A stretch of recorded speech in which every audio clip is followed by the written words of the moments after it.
welcome to this haul video I am doing where I show you the books I got recently. By recently, I mean in May and June of 2026. Usually I would just do a haul video at the end of the month with all the books I got from that month, but I decided to do it this way this time. I have 9 books to tell you about. I'm very excited to show you them, tell you about them, tell you about the authors. So we will get started. So first, I picked up Change of Plans by Sarah Dessen at Walmart. I didn't think about this being at Walmart, but I saw it shortly after it was released. I knew I wanted it and I hadn't pre-ordered it, but I'm glad it was there. That was an easy way to just be like, oh, it's there, I'll pick it up. This is her new book that was released in May this year. I quite like Sarah Dessen. I read her for the first time last year. I've read 3 of her books so far. I want to read most of them. I will read you the synopsis for her new book here, and this is definitely the prettiest book of all the ones I got. It's got these nice edges. I don't ever get books because they have edges like these, but if they do have them, that's a bonus because they look very pretty. I was already wanting this book anyway, so yeah. And it has a little thing here, Young Adult Good Morning America Book Club pick. So this is a young adult contemporary realistic fiction novel, and this is Sarah Dessen's first book since 2019, I think. The synopsis says, Finley has always felt most comfortable in someone else's shadow. Fortunately, she's got Colin, her magnetic boyfriend who sweeps her along for activities, friendships, and future plans. Then she goes on a last-minute trip with her distant mom to a family vacation house that Finley didn't know existed and is now about to be sold. Her mom has been estranged from her own parents and siblings since leaving home for college, and it's a novelty for Finley to see her aunts and cousins, as well as to meet the handful of teens who work at the Egg, her aunt's diner, and make up a found family of their own, including undeniably dreamy guitarist Ben. Then her relationship with Colin goes into freefall, and Finley's roadmap for life after high school is gone. She has no choice but to live for the first time without plans. The longer Finley stays, the closer she gets to the truth about why her mother stayed away and why she's brought Finley here now. And the closer she grows to new friends at the Egg, the more she starts to fall for charmingly awkward, soulful Ben and to realize how much of herself she's been missing. By the end of the summer, nothing will be the same, for this community or for Finley herself. So, sounds decently interesting to me.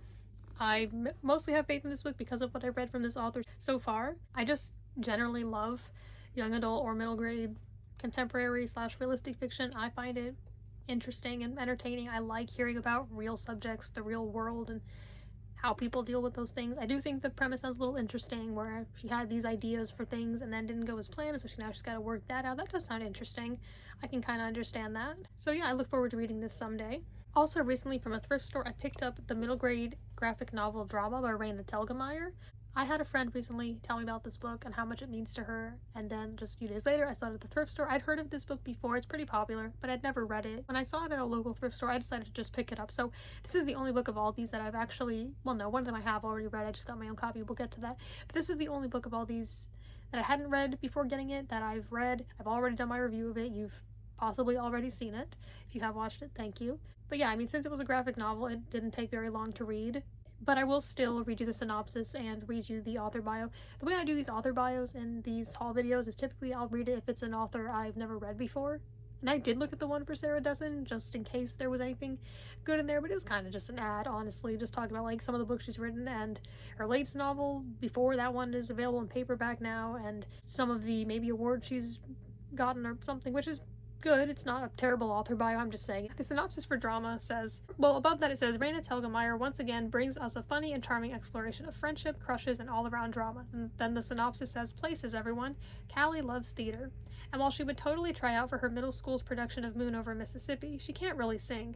Instead, she's the set designer for the drama department stage crew, and this year she's determined to create a set worthy of Broadway on a middle school budget.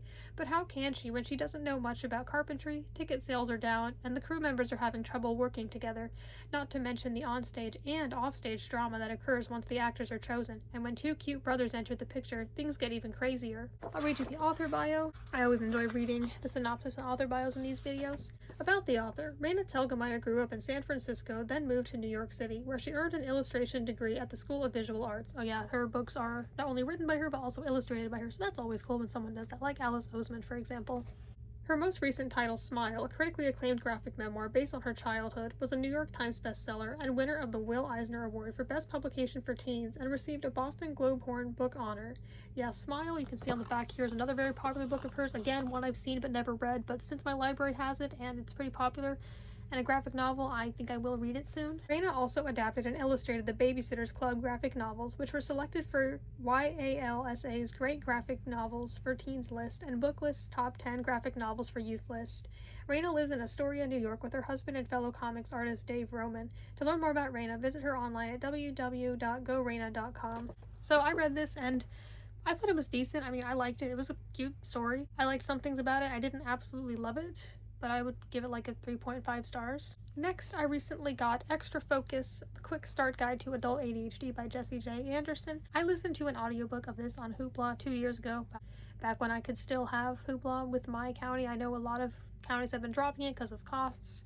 I thought this would be a really useful book to own a physical copy of because it's just nonfiction, informational, and useful. It could be a good book to go back and reference. I can't even do that with Hoopla now since I don't have it. Of all these books, this one I'd already read. I'd wanted to get my own copy of this. I'm happy I finally have it now. But when I read this, it was a useful book that felt really validating and eye-opening and really useful. I think a lot of people could benefit from this if they or someone they know has ADHD, so I would recommend this definitely, but I will read you the synopsis. Extra Focus is an entertaining and incredibly easy read with no unnecessary repetition for the sake of extra pages, just concise information and practical tips sprinkled with tons of relatable, oh, it's not just me moments. That might have been part of the praise. I don't know if there is a synopsis on the back. Typically paperbacks would have that. Maybe it doesn't. Maybe there's just praise. There's gotta be a synopsis somewhere, like, you know, on Amazon.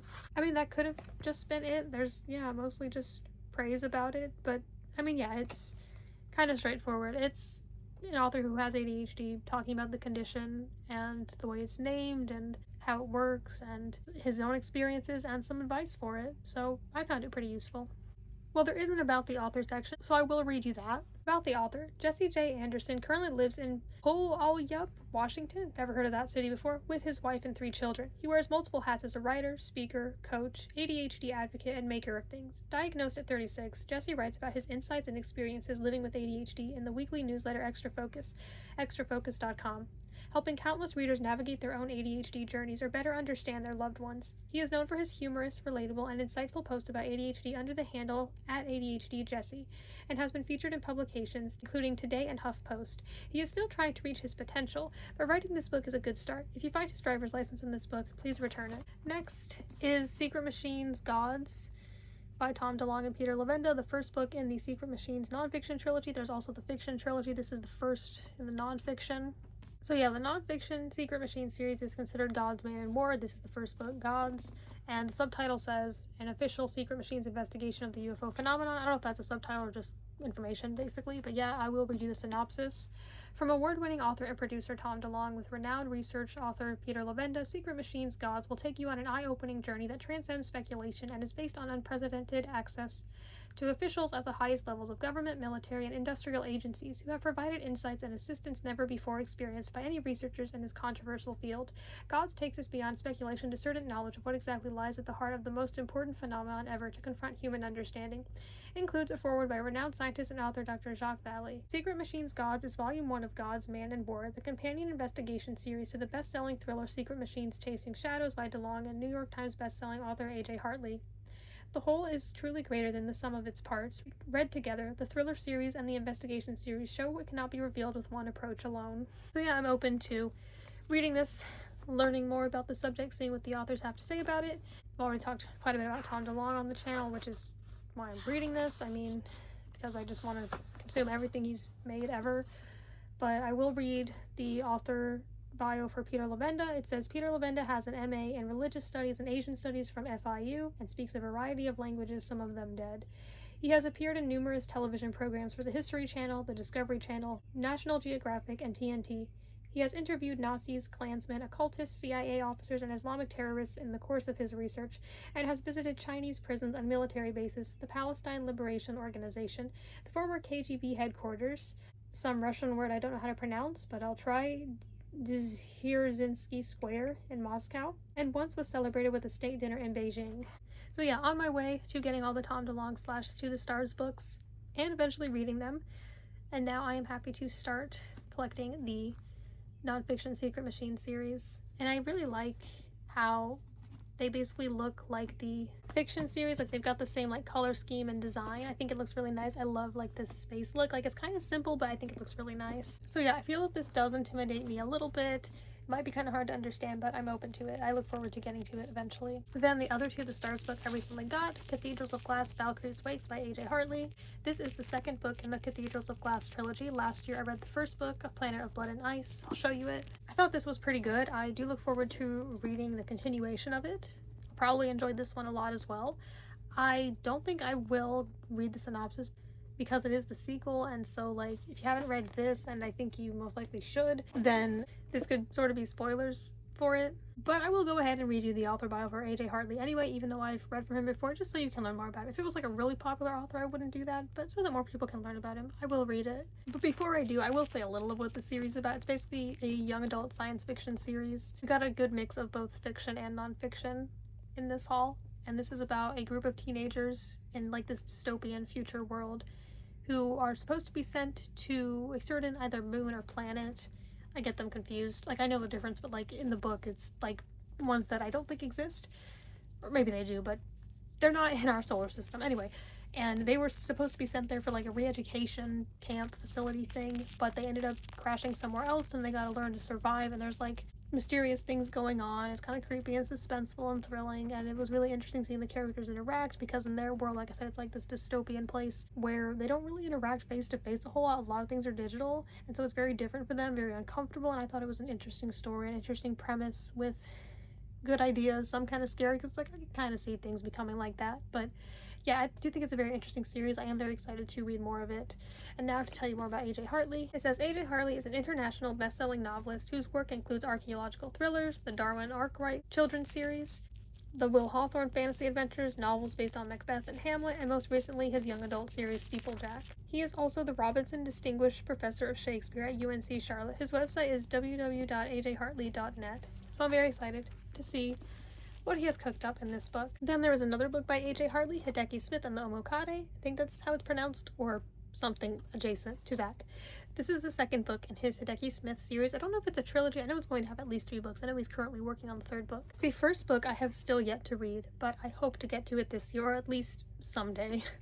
But this is a young adult fantasy series that very much has Japanese stuff in it, which he has personal experience with. His wife is Japanese. They have a half Japanese son. He's been to Japan multiple times, so he knows a lot about it. I like Japanese stuff, so I think I'll enjoy this. Plus, I like his writing from before. I've read 6 of his books so far. Again, with this being a sequel, I won't read the synopsis for you, but I do recommend checking it out, or this author in some capacity. Yeah, it says with Hisako Osako and Kuma Hartley, which are his wife and son, so I think they were involved in helping him with this book at least a little, so that's pretty cool.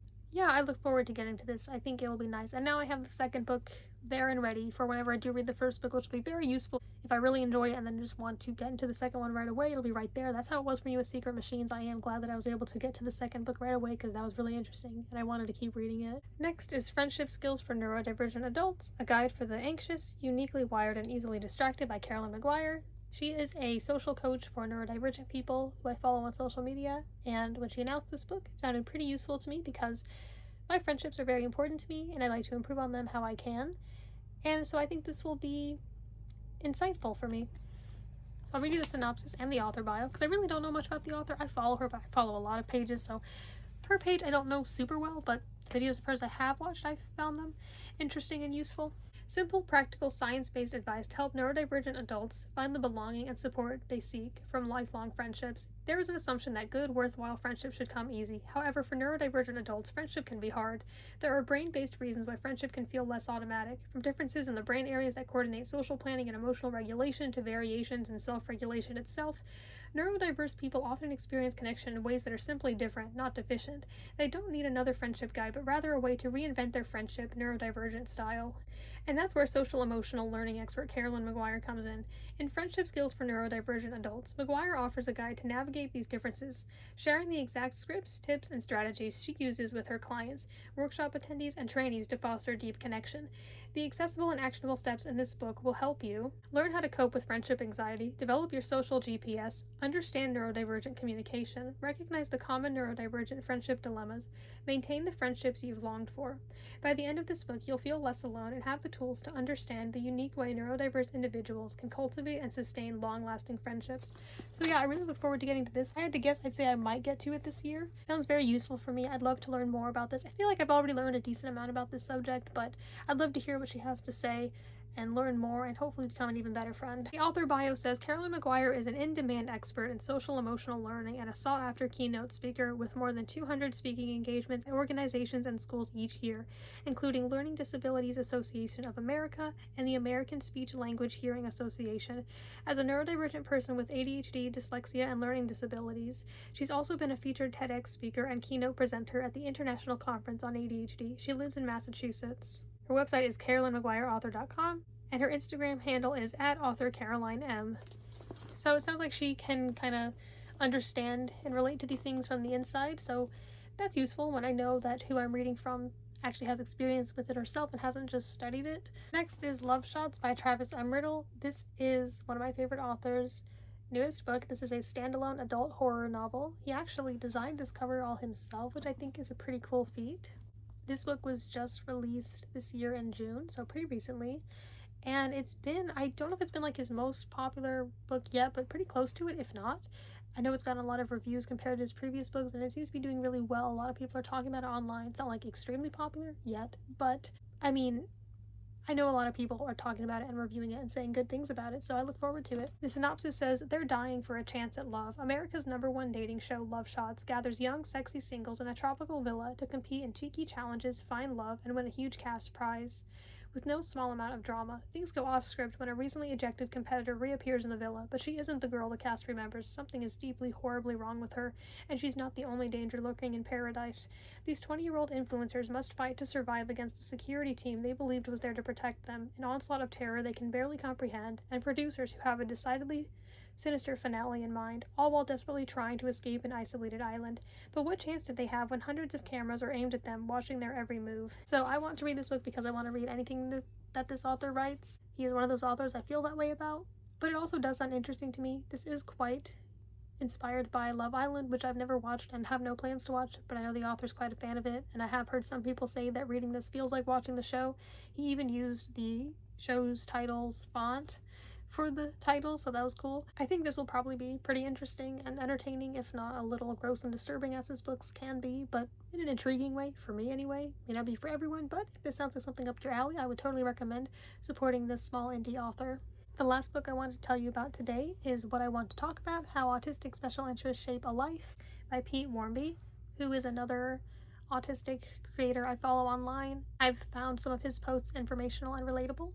On the back it says, this book isn't a memoir. It is a love letter to the phenomenon of autistic hyperfixation. In What I Want to Talk About, popular autism advocate Pete Warmby takes readers on a journey through his special interests, illuminating the challenges of autistic experience along the way.